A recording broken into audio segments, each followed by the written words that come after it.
What the f?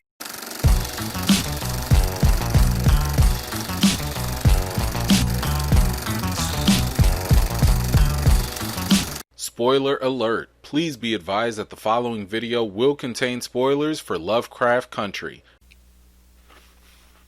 What the hell is going on? This entire episode was... I don't know. I don't even know how to... This one, I think I was tripping on acid or something this entire episode. I mean, it literally went from 0 to 1,000 in just a few minutes. I mean, the first episode, cool. It was, we had this nice little pacing going on. You got your racism and stuff. And then to the very end, boom, you get hit with some monsters. We don't know if they imagining things. Maybe this is Atticus's imagination, or maybe it's real. We don't know. Episode 2, it was like, pew! Right there, straight up, we in this. Okay, so I think it's best if we go over the episode, because there's a bunch of stuff that we definitely need to discuss, right? So first and foremost, I love that Jefferson intro. I like the fact that this show can, do a little change of pace at times, and actually add that lighthearted, even slightly comedic, element, just to kind of, I don't know, it feels ambitious, I don't know if it's just to kind of keep us off our toes or keep us on our toes or whatever, but I like that it tries to do new and different things. So I definitely like that. So we get introduced to this big mansion with some crazy white folks. I don't know if they a satanic cult or what, but we learned that they are under Titus Braithwaite or whatever, who I guess is like a central figure in all of this. He must have been doing some wizardry type stuff back in the day, trying to open up to a portal to the Garden of Eden or something like that. We also kind of find out that apparently Titus was knocking up his shipments or slaves, and one of them was Hannah, who I think it's safe to assume Hannah is Atticus's great grandmother, and she escaped the burning fire or whatever when this mansion or whatever burnt up back in the past. So it'll be kind of interesting to see if they expound on that in further episodes, because I wonder how did the fire start, and did some other weird magical stuff go down?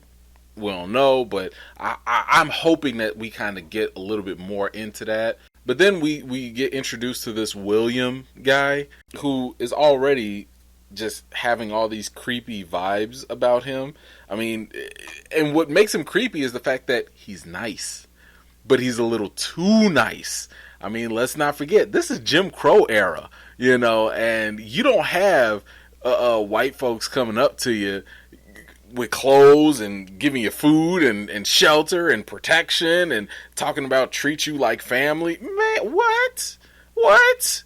Man, they should... Look, all the radars would have been going straight off, okay? But for whatever reason, Atticus and them, they just okay, I guess we're gonna go with this, until they go into this weird town or whatever. And, everyone, of course, seems off, but then again, they also kind of seem to fit the whole Jim Crow era, too. Kind of gave me a vibe of, what would Amish racist people look like or act like? I don't know. But that was just kind of the feeling I got from that. We got to hear that whistle, that stopped the Sagoth monsters or whatever in the first episode. So clearly, the whistle thing was connected the whole time. But here's what tripped me out, right? So I get that Letty and George had their memories wiped, but Atticus didn't, or it just didn't affect him, right? But why the hell would you even let yourself still be outside when the sun goes down? Because keep in mind, Atticus remembers everything. But while they doing their little stroll around town, you're still gonna be outside when the sun goes down. And by the way, they done told you to get your butt inside by dinner time because it ain't safe out there. I'm just thinking of all people, Atticus would be like, y'all know we got to get our tails back inside because I don't want to deal with them Soggoths again. But no, they just casually kept walking through.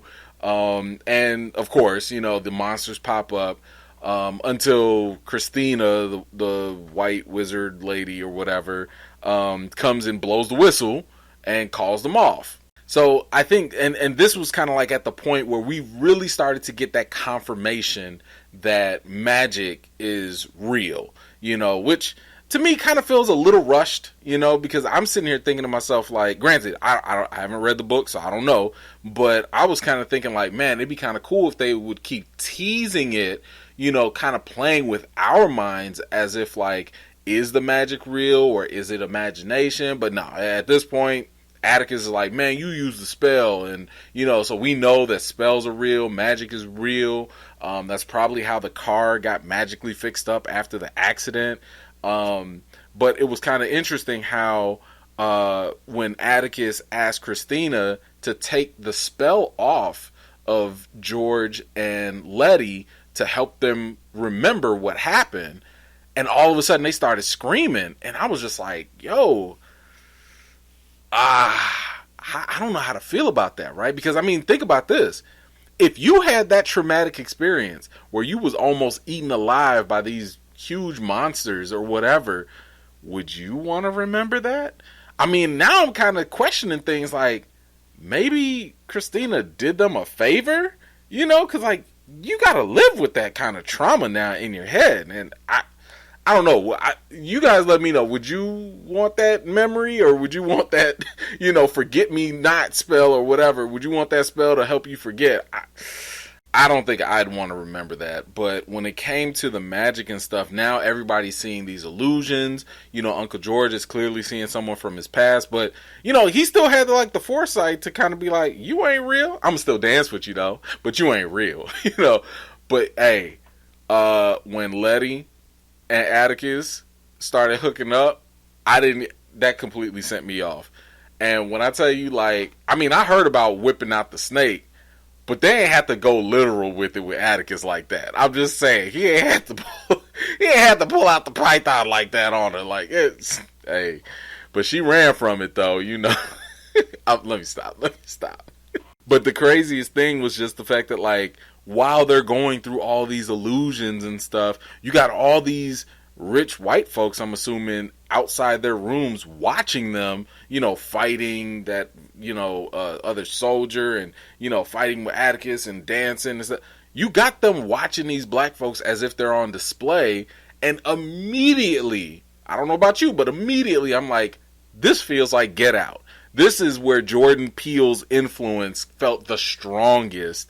And, you just have these black folks on display. And it was just kind of like, this was creepy to me. Because, again, we had no idea what they were doing there, why they were there. And then all of a sudden, Christina gets pulled off or whatever. She gets called outside to go see the birth with some cow giving birth to, I'm assuming that was a Soggoth. I'm assuming it was one of them monster things. What the hell are they doing on this farm? I thought the Soggoth things were bitten people, kind of like vampires that turned into them creatures. But now they're breeding them? I have no idea what's going on with that. I don't know. And then, just to speak to how random this show is, then we jump right back to Samuel Braithwaite, a.k.a. Fitz from Scandal, and he's having a live surgery. I'm like, what the hell is going on? This is some wild stuff, and they just pulled this man's spleen, liver. I don't know what that. I'm not a doctor, but they just pulled it out so they could serve that sucker up later on. Man, this is some wild stuff. It's crazy to me that, and they were slicing this thing up, trying to give everybody a little portion or whatever for their little ritual and stuff. But, Uncle George came in, and he's coming through in the clutch with the knowledge. He read the book of the Order of the Dawn, or the Ancient Dawn, and he beat them at their own game by spitting the rules back at them. He deduced that Atticus was the direct descendant of Titus. So so now Atticus can pull rank. He's like, yo, son, I'm the real son. Get out, and I'm like, okay. I love it.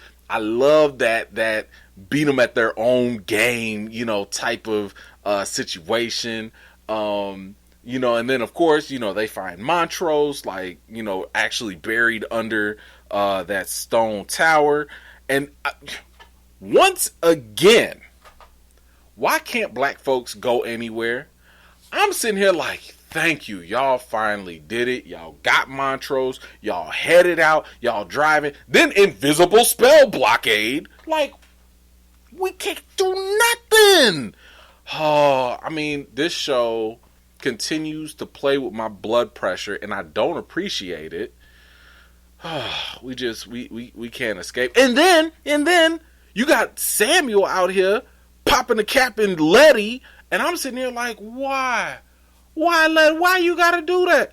And then to find out you do the same thing to Uncle George. I don't know if I can keep watching this show, because this is a lot. Like, if it's going at this pace, this is some stuff. But, and here's the thing. We just got back from, them having the spell removed from their memories and stuff, right? To restore their memories. And here's the thing. I love the fact that Letty came back to life. But I felt so bad for her.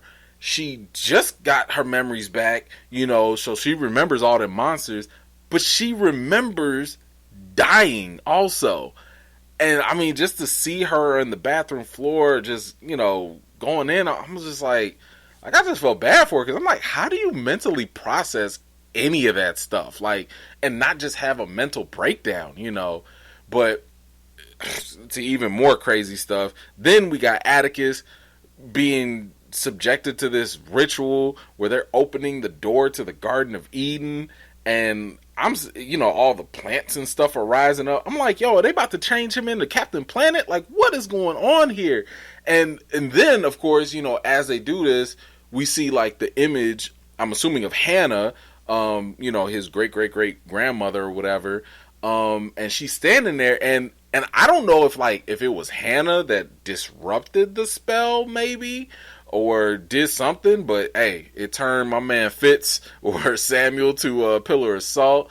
And it clearly was, destroying the whole mansion. But what kind of was interesting was, and I don't know if y'all noticed this, but like, she was carrying a book along with her. So I'm wondering, like, yo, is that book of life or whatever that they was talking about? I don't know.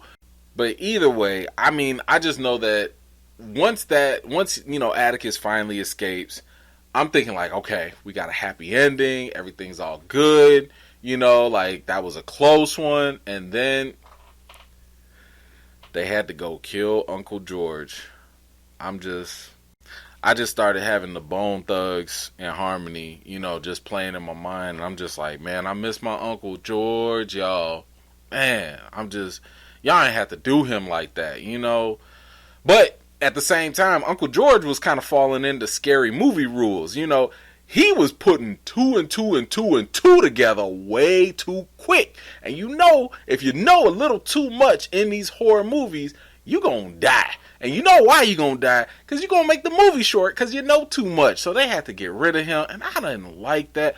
But did y'all catch the fact that Uncle George did say to Montrose that Atticus might not even be his son?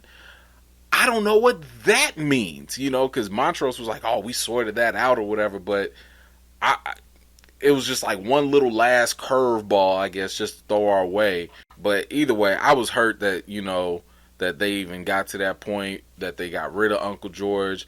Shout out to Jonathan Majors, because when he started busting down and breaking down, I was feeling for the brother. That was some good acting right there. That was some good acting. But yo, this episode was all over the place. It was nuts. If I can put everything together, the one thing I kind of gathered was that Montrose was lured in by Samuel, but it was really all just a trick just to get Atticus to come out there so that they could use him for the ritual. So clearly Atticus is the key to a lot of this stuff. I have no idea where they're going to go with this next. I actually kind of like that, like by not reading the books, I like the fact that we get to explore this journey together. It's definitely very interesting. But this was up there, man. This was wild. So y'all let me know, what did you think about episode 2 of Lovecraft Country? Man, I might have to actually go rewatch this because there was a lot of stuff in here, and I feel like I need to put the captions on and capture everything again. But what were your favorite parts of episode 2? Let me know in the comments down below.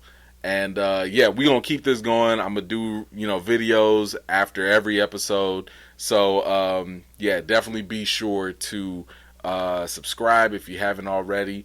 And catch me here next week, right after the show. Videos dropping.